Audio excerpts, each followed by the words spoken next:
दृष्ट्या तु पाण्डवानीक व्यूढं दुर्योधनस्तदा आचार्यमुपसंम्भ्य राजा वचन ब्रवीत।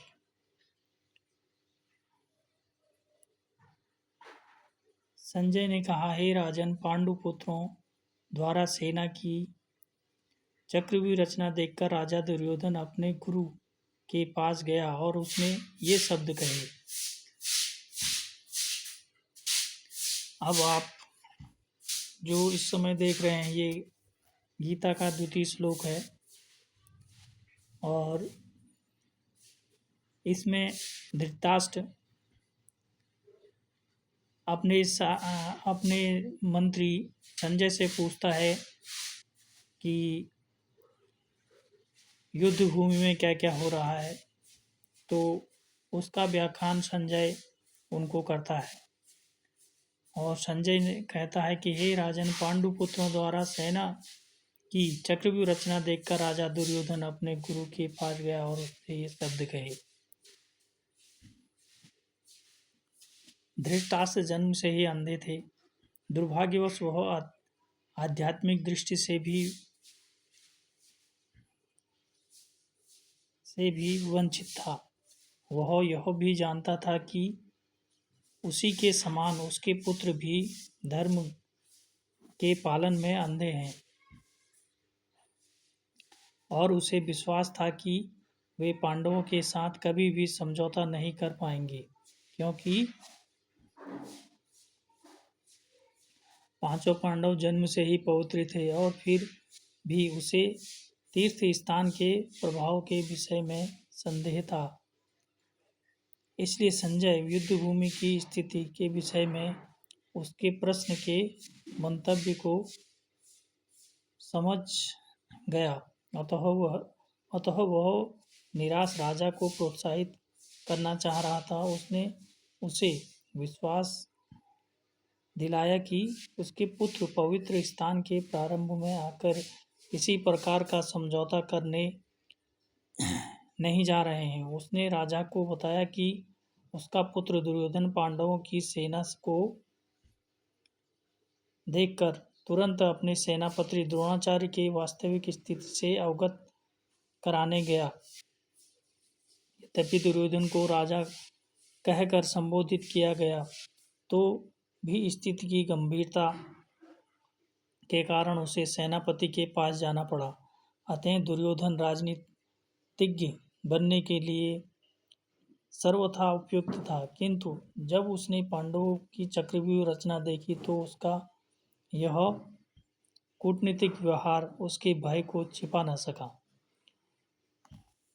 कहने का तात्पर्य यह है कि जो पांडवों की व्यूह रचना थी वो काफ़ी अच्छी थी, जिसे देखकर दुर्योधन काफ़ी ही ज़्यादा विचलित हो गया था और तब वो उस स्थिति का ब्यौरा देने के लिए अपने गुरु द्रोणाचार्य के पास पहुंचा, जो कि उनके सेनापति भी थे और गुरु द्रोण के होते हुए उन्हें हरा पाना बहुत मुश्किल था।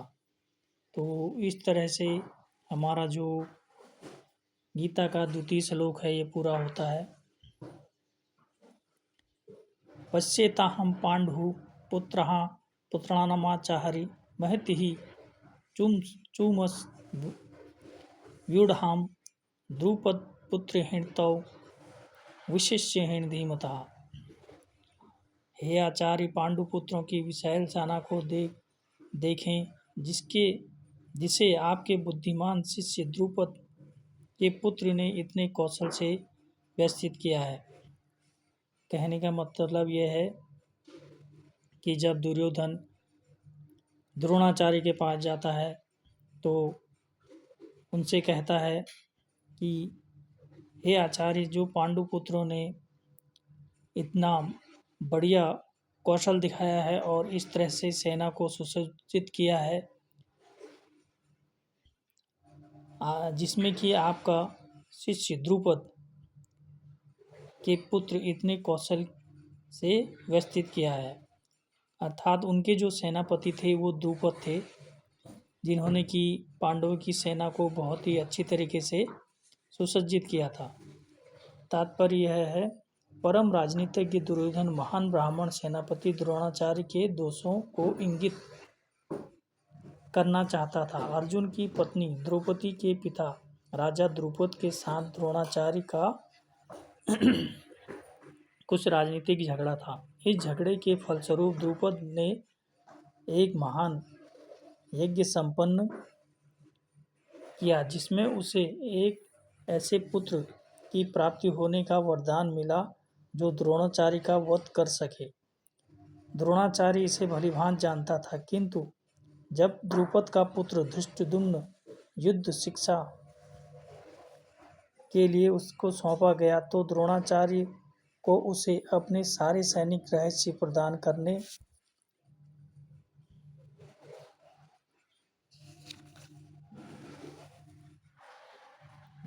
में कोई झिझक नहीं हुई। अब धृष्टद्युम्न कुरुक्षेत्र की युद्ध भूमि में पांडवों का पक्ष से